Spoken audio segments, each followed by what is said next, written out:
Agriculture still remains the backbone of Ghana's economy. Today, we visited one man called Mr. Ibrahim, who happens to be a professional teacher and also into animal farming. This young man has been an inspiration to a lot of young people in the Upper East region of Ghana. He's really making millions of Ghana cedis from animal rearing.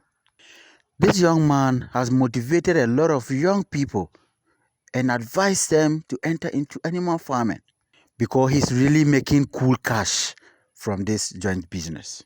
Mr. Ibrahim is taking us on a tour to his farm today. Let's see some of the wonderful things this young guy is doing in the farm. We will be having a short discussion with Mr. Ibrahim to know his success story and to know why he's advising a lot of young guys in Ghana to venture into animal rearing. Is it that easy to attain what he has gotten so far? If someone wants to do that, where do the person start from? Let's find all that out from Mr. Ibrahim. Join me on this wonderful tour. Let's explore Mr. Ibrahim's farm.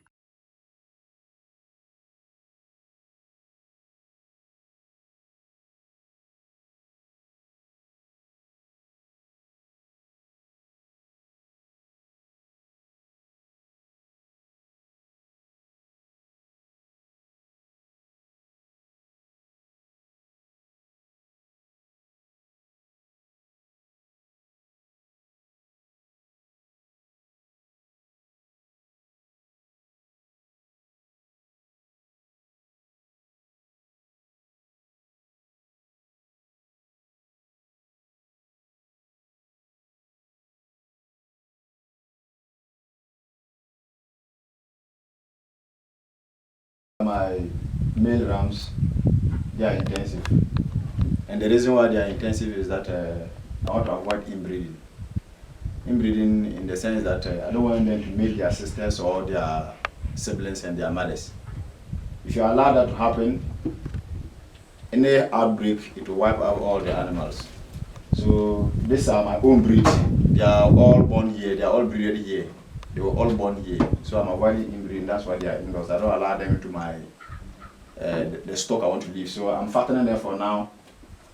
Then around April, then I will sell them off. This is a lot of money you are seeing here. I think this one like this, you can sell for 2,500. That's a lot of money when the ladder comes. As you can see, some are with kids and some are heavily pregnant. So because of the high weather conditions around the north here, when they are low of about, you mounted them when they are low of about 3 or 4 weeks to deliver, then you bring them in and quarantine them.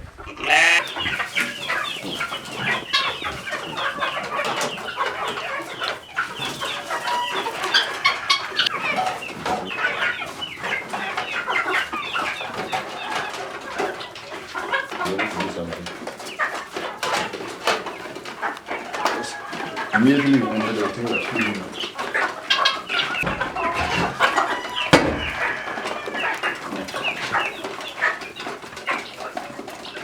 All the indigenous ones, they are about 2.5 months old.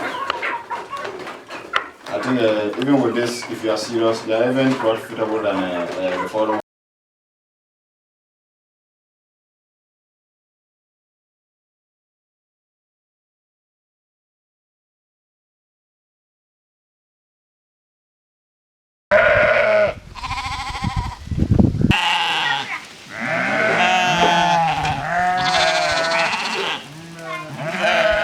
Teacher by profession, but I also do a part-time job which is animal rearing, specifically sheep. I rear sheep. I think I started around 2017. In fact, what motivated me is my father. My father was rearing, but he was not deep into it like I do. He was doing just maybe 10 or 20, just for the family upkeep. But I'm doing it commercially. I think that's the difference. It's my father who motivated me, and I think throughout my secondary school education, it was sheep and goat that he sold to pay my school fees and other school material. That is what motivated me, so I took over from my father. But he wasn't doing it commercial as I'm doing it today. who was doing it just for the family upkeep. I'm doing it commercial. As we speak now, if you want about 10 rams from me, you will get. I think that's the difference. And it's my father who motivated me. That's the motivation. Uncle Seke, for now, I have not less than 100 sheep. Then about 20 goats. Because I'm still trying. I've just started with the goats. Yeah. Challenges. My major challenge is feeding. Particularly this dry season. When the rains are about to stop, you have to go in search of hay. That is groundnut hay and other leaves, other grasses you think will be palatable for the animal. So I'll go in search of them. People also harvest them, then I'll go to buy. I think particularly that's my first challenge. The second challenge is animal health treatment, lack of veterinary service. As we speak now, there is a dangerous disease around here which is wiping away animals. I think it started about 3 years ago. No solution today. We haven't found any remedy to the disease. We are just managing. I think the last time it didn't work to my animals is about 6 months now. But previously, within a day I can pick about 6 or 7 animals which are dead. So specifically, our challenges here are feeding, then veterinary service. But unfortunately for me, I have a mechanized borehole here which I use to feed my animals. I don't have challenges with water, but other people have challenges. As I'm talking to you, the whole community animal, they drink water here. They drink from my water source. Yeah, but for me, I don't have water challenge. I don't have any water challenge. Once there is electricity, I have water. Unless there is power outage, that is where I won't get water. The leaders, particularly if the government should go into motivating the youth to go into animal farming or crop farming, it will be better. Because now most people are depending on white collar jobs which are not forthcoming.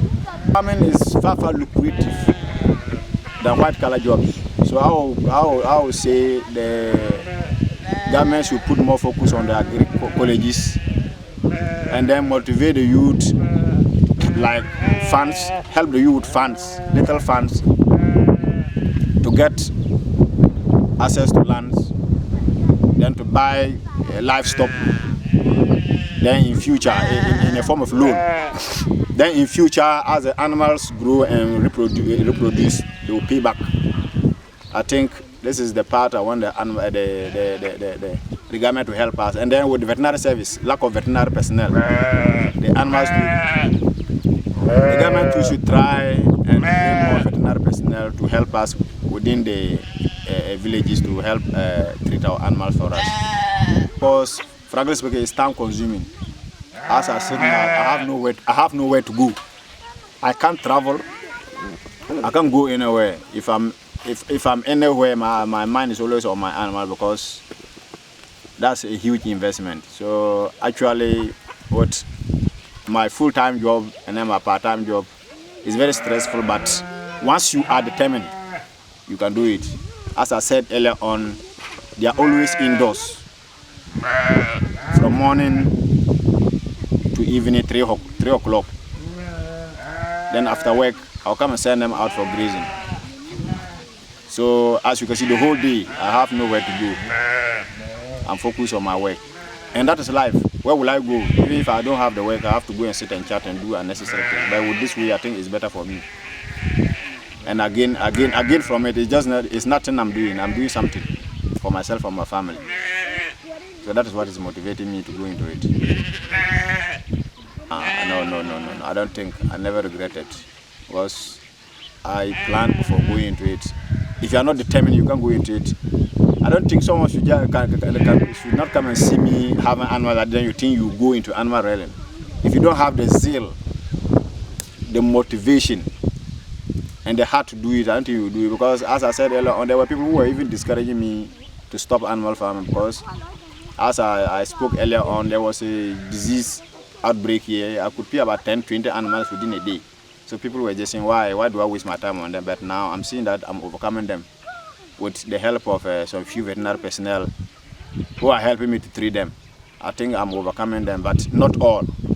It's still there, but it's better than then. Yeah, for the past, as I said earlier, for the past 6 months, I haven't encountered any death issue. Actually, when I started with my salary. I used my salary to buy a few stock, 5 animals. But for now, as they reproduce, I sell the male ones to take care of the female ones, the female ones and the lambs. It's the male ones I sell. I don't sell females. That's how I move my farm. I sell the animals to take care of the animals. That's expensive because as they are expensive, feed too is expensive. Supplementary feed, because I buy rice bran, maize bran, wheat bran to feed them. So they are also they are also in the high cost. So once animals are cost, feed too is costly. But once animal prices come down, feed will come down, and production will go smoothly. Production will be cheap. So I think the high price of animals now is, people will think is benefiting with the farmer, but no, it doesn't benefit us. Even the middlemen get more than us. We, the peasant farmer, you just sell them to the market, the middleman will buy it and they sell to a different person. And even make much profit than you. So for now, the high animal price, they don't benefit with the farmers. They only benefit the middlemen. But as we speak now, drugs and feed is on the high cost. So it's affecting our productivity. I think what I have to say is that I will encourage the youth to go into farming.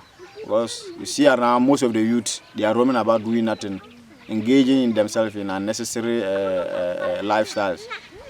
But once you go into farming, you will be focused. You won't get the time to go and do any other thing. You will be focused on your farm.